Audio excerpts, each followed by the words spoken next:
आदरणीय अध्यक्ष महोदय, मैं आपको धन्यवाद देना चाहती हूं कि इस महत्वपूर्ण मुद्दे पर आपने मुझे बोलने का मौका दिया। ये अलग बात है कि सत्ता पक्ष के लोग सब मेरे बोलने से पहले ही भाग गए। आइए आइए, आपको देख के मैं खुश थी कि आप वापस आ गए। सबसे पहले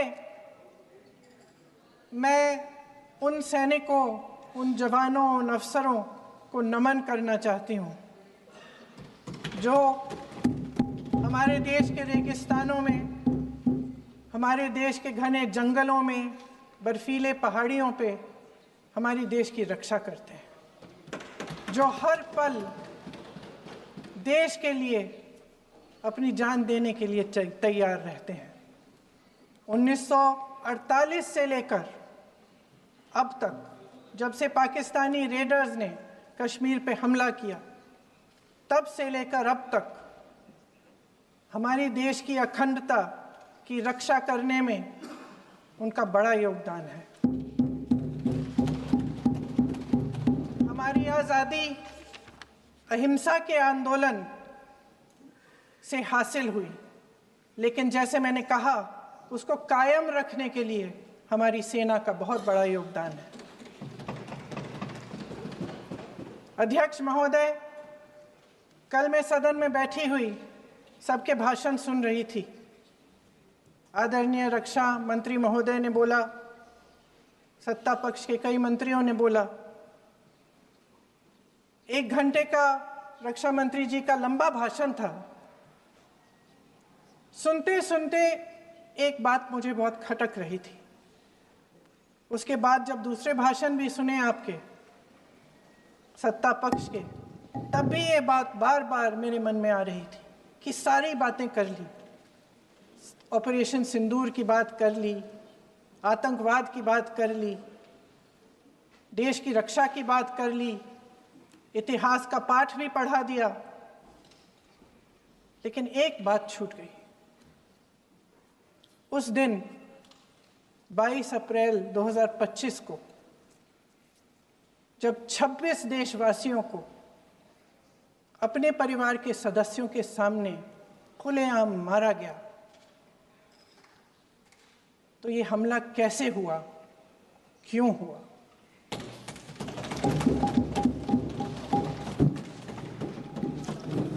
अध्यक्ष महोदय, ये लोग बैसारन वैली में, पहलगाम के पास कश्मीर में क्या कर रहे थे? आजकल पब्लिसिटी का दौर है, प्रचार का ज़माना है। कुछ समय से हमारी सरकार ये प्रचार कर रही थी कि कश्मीर में आतंकवाद ख़त्म हो गया है, कि कश्मीर में शांति है, अमन चैन है। प्रधानमंत्री जी ने खूब भाषण दिए, देशवासियों को कहा कि चलिए कश्मीर चलिए, सैर करिए। कई बार मैंने ये भी देखा मीडिया पर, टीवी पर, कि कश्मीर जाइए, ज़मीन खरीदिए, अब वहाँ अमन चैन है, शांति का वातावरण है। इसी बीच शुभम द्विवेदी, एक कानपुर के नौजवान, और उनके पूरे परिवार ने तय किया कि वो कश्मीर जाएंगे। शुभम द्विवेदी की 6 महीने पहले शादी हुई थी। उसकी पत्नी ने कहा कि उनके बीच एक ऐसा रिश्ता था, प्रेम और दोस्ती का ऐसा रिश्ता था कि वो एक दूसरे को बच्चों की तरह हंसाते थे। सोशल मीडिया पर एक वीडियो भी जारी है जिसमें पूरा परिवार एक साथ बैठा हुआ ताश खेल रहा है और ऐसे हंस रहे हैं कि उस वीडियो को देख के किसी का भी दिल टूट जाए कि इस परिवार को इस तरह से उजड़ने क्यों दिया हमने। 22 अप्रैल 2025 को बैसारन वैली में मौसम का मिजाज अच्छा था। जैसे हर रोज़ लगातार 1000 से 1500 लोग वहाँ पहुँचते थे, उसी तरह से उस दिन भी तमाम पर्यटक वहाँ पहुँचे। वहाँ का रास्ता आसान नहीं है अध्यक्ष महोदय जी, जंगल से जाना पड़ता है, पहाड़ों के बीच जाना पड़ता है, घोड़े से जाना पड़ता है। ये परिवार वहाँ पहुँचे, मौसम सुहाना था, उनके बच्चे ट्रैम्पोलिन पे खेल रहे थे, कोई जिपलाइन कर रहा था, कोई चाय पी रहा था, तो कोई कश्मीर की सुंदर वादियों की ठंडी हवा का मज़ा ले रहा था। शुभम अपनी पत्नी के साथ एक स्टॉल पे खड़े थे। तभी अचानक 4 आतंकवादी जंगल में से निकलते हैं और शुभम को वहीं अपनी पत्नी के सामने मार डालते हैं।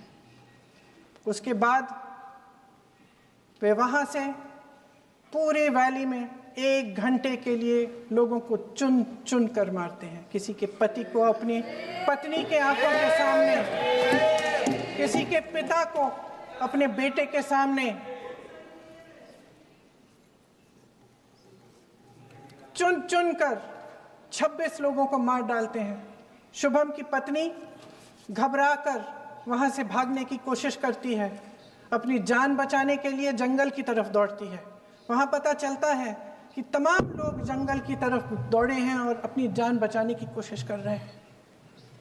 कोई अपने बेटे का हाथ पकड़ के पहाड़ों पर घसीटता हुआ जा रहा है, कोई कश्मीरी घोड़े वालों और गाइडों की मदद लेते हुए चले जा रहा है। कोई रास्ता नहीं है, कोई तरीका नहीं है, लेकिन किसी न किसी तरह से शुभम की पत्नी के शब्दों में किसी ऐसी शक्ति ने हमको बचा कर रखा कि हमें किसी न किसी तरह से हम अकेले नीचे पहुंचे। और मैं उनके लफ्ज पढ़ना चाहती हूँ, क्योंकि उन्होंने कहा कि इस पूरे समय जब 1 घंटे के लिए चुन चुन कर भारतीय नागरिकों को मारा जा रहा था, इस पूरे समय उसे एक सुरक्षाकर्मी नहीं दिखा, एक सैनिक नहीं दिखा।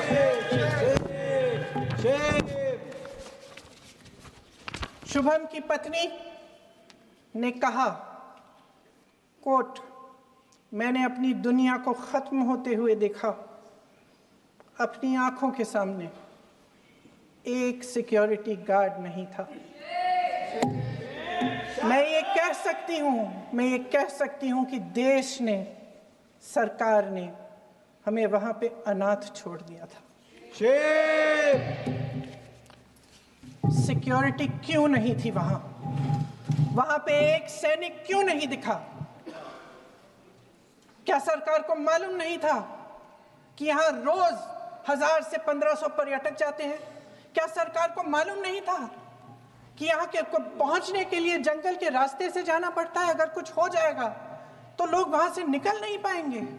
एक चिकित्सा का इंतजाम नहीं था, फर्स्ट एड का इंतजाम नहीं था, कोई इंतजाम नहीं था, ना सुरक्षा का ना फर्स्ट एड का।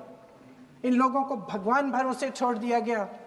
ये लोग वहां पे इस सरकार के भरोसे गए और इस सरकार ने उन्हें भगवान भरोसे छोड़ दिया।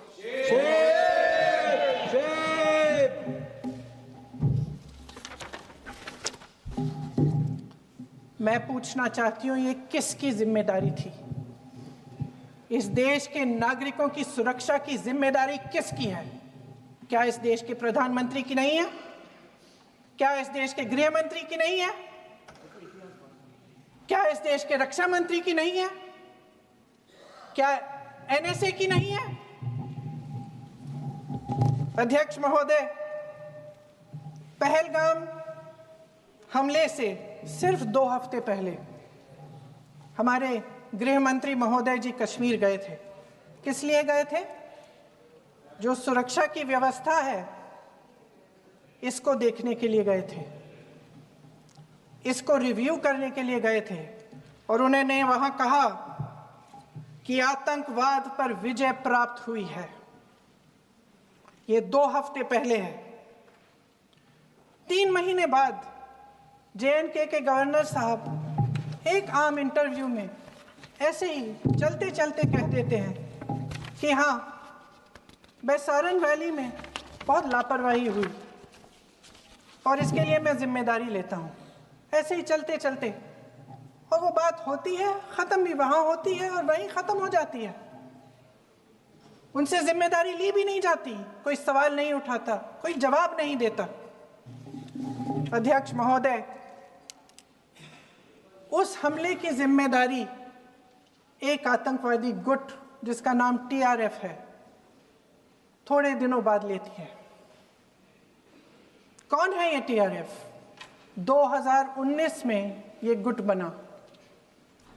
2020 में इसने कश्मीर में आतंकवाद का काम शुरू कर दिया और अप्रैल 2020 से लेकर 22 अप्रैल 2025 तक इन्होंने 25 आतंकवादी हमले किए। गृह मंत्री महोदय ने जब यूपीए सरकार के समय के आतंकवादी हमले गिने तो लगभग 25 गिनवाए थे अभी अपने भाषण में। इस गुट ने कश्मीर में 25 हमले 2020 और 2025 के अंदर एक पूरी लिस्ट है इन हमलों की। मेरे पास इतना समय नहीं है इसलिए मैं एक एक को नहीं पढ़ना चाहती, लेकिन मैं इतना कहूंगी कि इनमें रियासी का हमला भी था 2024 का, जिसमें 9 लोग मारे गए और 41 लोग घायल हुए। कुल मिलाकर 2020 से लेकर 22 अप्रैल 2025 तक टीआरएफ ने 41 सेना और सुरक्षा कर्मियों की हत्या की, 27 सिविलियन की हत्या की और 54 लोगों को घायल किया था।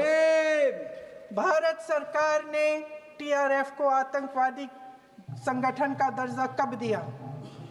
2020 में दिया, 2021 में दिया, 2022 में दिया, 2023 में दिया। 3 साल बाद, 3 सालों के लिए ये आतंकवादी गतिविधियां कर रहे हैं और आप इनको आतंकवादी संगठन तब कहते हैं 2023 में। इसकी क्या वजह थी? ये सब सरकार के संज्ञान में था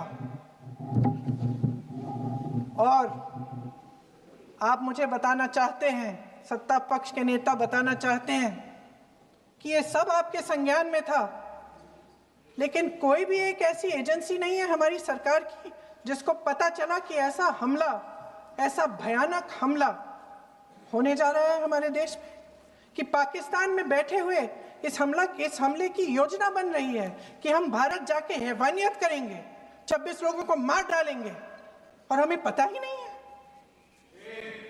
क्या ये हमारी एजेंसियों की विफलता है कि नहीं है? ये बहुत बड़ी विफलता है, एक बहुत बड़ी विफलता है।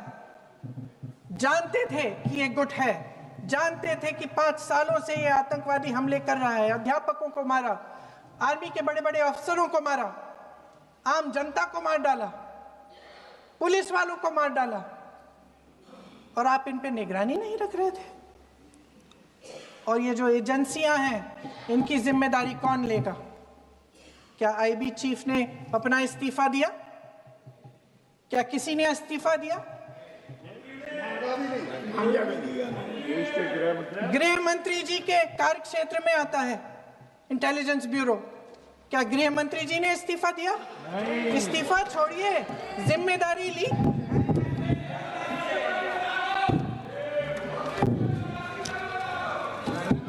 साहब देखिए, इतिहास की बात आप करिए, मैं वर्तमान की बात करना चाहती हूँ।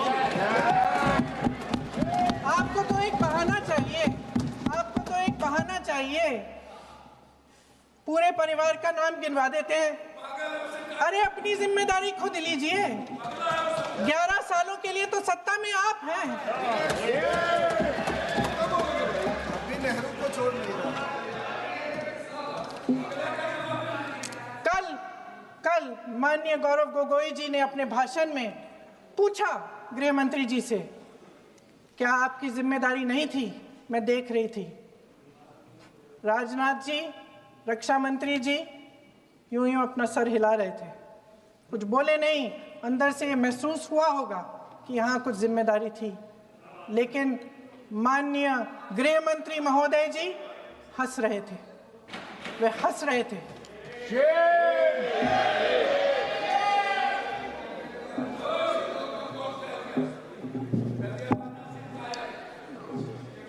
अध्यक्ष महोदय, कल सत्ता पक्ष और आज भी सत्ता पक्ष के नेताओं ने 2008 के मुंबई के हमलों का जिक्र किया, बार बार कहा कि मनमोहन सिंह जी की सरकार ने कुछ नहीं किया।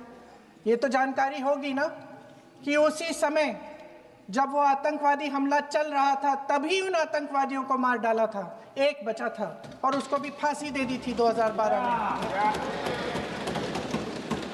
महाराष्ट्र के मुख्यमंत्री ने इस्तीफा दिया। देश के गृह मंत्री ने जिम्मेदारी लेकर इस्तीफा दिया।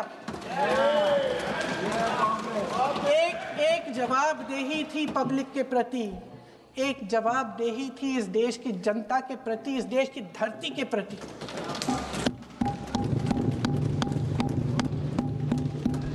राजनाथ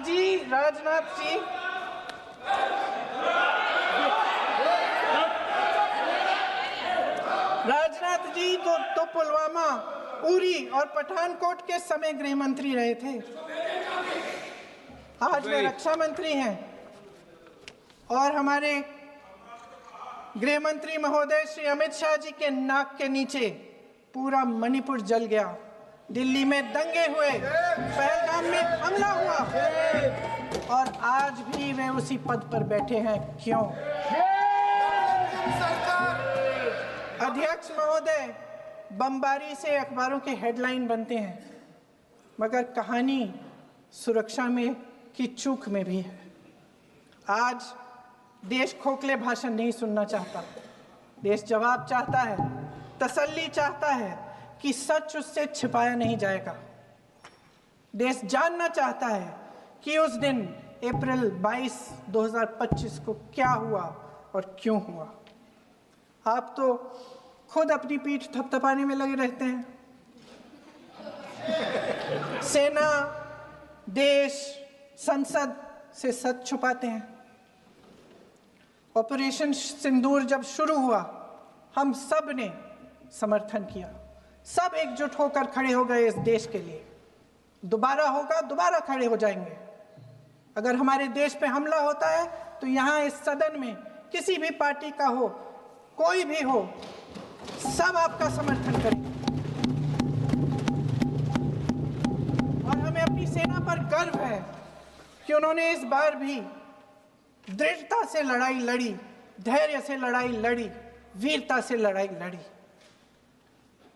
लेकिन इस ऑपरेशन का सिंदूर का क्रेडिट, उसका श्रेय तो हमारे प्रधानमंत्री जी चाहते हैं।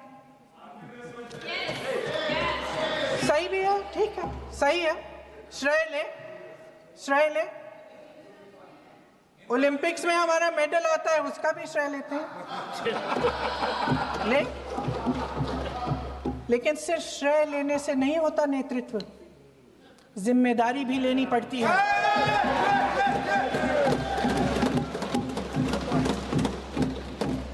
देश के इतिहास में ये पहली बार हुआ, देश के इतिहास में ये पहली बार हुआ कि जंग होते होते ही रुक गई है जी। और इस रुकावट का ऐलान हमारी सरकार, हमारी सेना नहीं करती, अमेरिका के प्रेसिडेंट करते हैं, अमेरिका के राष्ट्रपति करते हैं। ये हमारे प्रधानमंत्री महोदय की गैर जिम्मेदारी का सबसे बड़ा प्रतीक है। आज गृह मंत्री जी ने इस बात पर उल्लेख किया। उन्होंने कहा, उनके शब्दों में उन्होंने कहा कि पाकिस्तान के पास शरण में आने के बजाय कोई चारा ही नहीं था। आपने शरण दिया क्यों? वो आते हैं आपके देश के अंदर, लोगों को मार डालते हैं और आप उनको शरण दे रहे हैं। क्यों दिया शरण? इसका जवाब क्यों नहीं दिया है एक भी भाषण में? जैसे ये बात उठी, शरण की बात की, हमारे गृह मंत्री जी ने इतिहास में चले गए। नेहरू ने क्या किया, इंदिरा गांधी ने क्या किया, यहां तक कि मेरी मां के आंसुओं तक चले गए। लेकिन इस सवाल का जवाब नहीं दिया कि ये सीज फायर हुआ क्यों, ये जंग रुका क्यों, और तब क्यों रुका जब दुश्मन के पास कोई चारा नहीं था हमारे श्रेय में आने के बजाय। क्यों रुका ये जंग? इसका जवाब नहीं दिया। धन्यवाद। आप देंगे?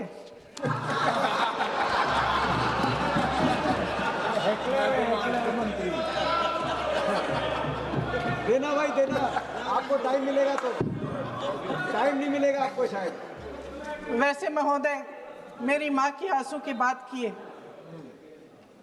मैं इसका जवाब देना चाहती हूँ। मेरी माँ के आंसू तब गिरे जब उनके पति को आतंकवादियों ने शहीद किया, जब वे मात्र 44 साल की थी।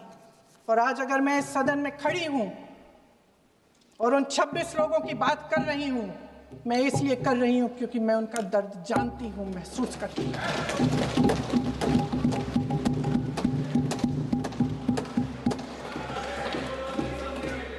अध्यक्ष महोदय, मैंने कहा कि देश का नेतृत्व सिर्फ उपलब्धियों का श्रेय लेने से मजबूत नहीं होता।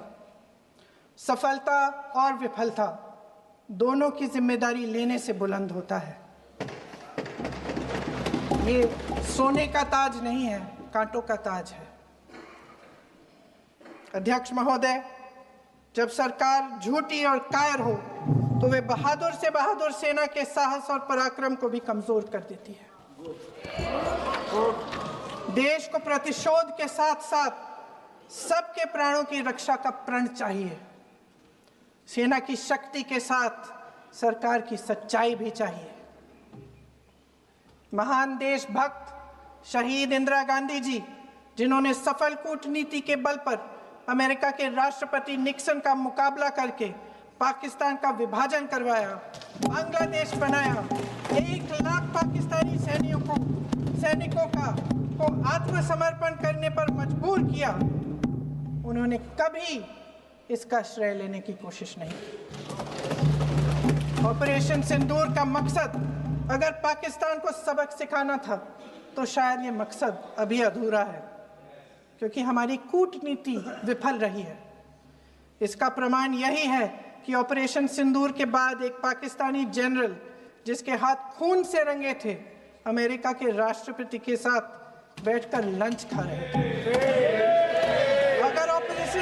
अगर ऑपरेशन सिंदूर का मकसद आतंकवाद को खत्म करने का था तो पाकिस्तान को संयुक्त राष्ट्र के आतंकवाद विरोधी समिति का अध्यक्ष चुने जाने से इस मकसद को धक्का लगा है। इसकी जिम्मेदारी कौन लेगा? क्या हमारे प्रधानमंत्री लेंगे? क्या उनमें ये हिम्मत है? नहीं है। अगर इस ऑपरेशन के दौरान हमारे जहाजों का नुकसान नहीं हुआ तो सदन में इसे साफ साफ कहने से क्या डर है? क्यों नहीं कहा है? कल भी रक्षा मंत्री जी ने कहा कि हमारे इंफ्रास्ट्रक्चर का नुकसान नहीं हुआ, तो जहाजों के बारे में भी बता दें, साफ साफ बता दें, क्या हर्ज है? सच्चाई तो है। सवालों से बचने के लिए ये सरकार हमेशा प्रयास करती है। इसकी राजनीतिक कायरता बेमिसाल है। देशवासियों के प्रति जवाबदेही का एहसास ही नहीं है। सच्चाई ये है कि इनके दिल में जनता के लिए कोई जगह नहीं है। सब राजनीति है, सब पीआर है, सब प्रचार है, सब पब्लिसिटी है। देश की जनता के लिए आपके हृदय में कुछ नहीं रहा। बहुत समय हो गया है आप इस प्रचार में ही लिप्त हैं, जनता को देख नहीं पा रहे हैं। जी मानिए। जो पहलगाम में हुआ, खत्म करती हूँ, जो पहलगाम में हुआ उससे हर एक देशवासी के दिल पे चोट पहुंची है। हिमांशी नारवाल की गुहार ने हम सबको शर्मिंदा किया है। इसीलिए मैं आज यहाँ खड़े हुए एक आखिरी बात करना चाहती हूँ।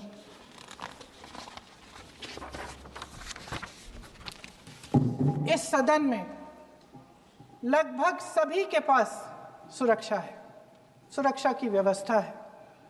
हम जहां भी जाते हैं हमारे साथ सुरक्षा कर्मी आते हैं। आपको भी मिल जाएगी, आप मंत्री बन जाएंगे, आपको भी मिल जाएगी। मैं मजाक की बात नहीं कर रही हूँ, थोड़ा सा धैर्य रखिए। उस दिन पहलगाम में 26 परिवार उजड़ गए। 26 लोगों को अपने परिवार के सदस्य के सामने मारा गया। 26 बेटे, पति, पिता गुजर गए। उनमें से 25 भारतीय थे। भारतीय थे।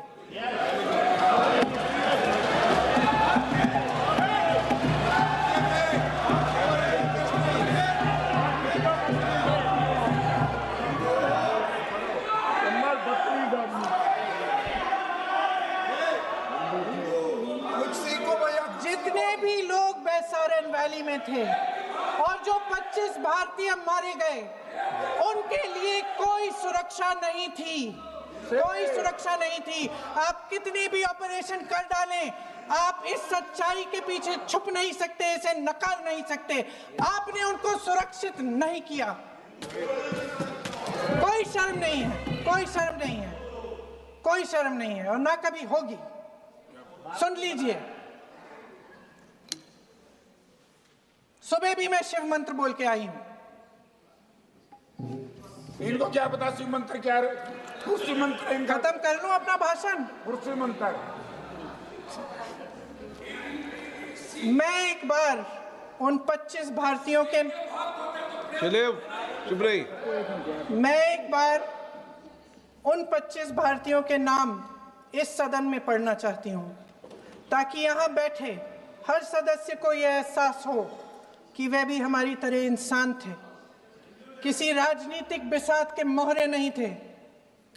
वे भी इस देश के बेटे थे। वे भी इस देश के शहीद हैं। उनके परिजनों के प्रति हम सब की जवाबदेही बनती है। उन्हें सच्चाई जानने का हक है। समीर गुहा भारतीय, बिट्टन अधिकारी, मनीष रंजन, हेमंत सुहास जोशी, विनय नारवाल, सुशील नथनियल, अतुल श्रीकांत मोने, सैयद आदिल हुसैन शाह, नीरज अडवाणी, एन रामचंद्रन, संजय लक्ष्मण लेले, दिनेश अग्रवाल, दिलीप दिल से, प्रशांत कुमार सतपति, JS चंद्रमौली। अब आप बोलिए, अब आराम से। JS चंद्रमौली, यतीश परमार, S मधुसूदन राव, सदस्य नारेबाजी का सदन नहीं है। शैलेश कलाटिया, ये तरीका ठीक नहीं है आपका। मंजुनाथ राव, कौस्तभ गणबोते, शुभम द्विवेदी,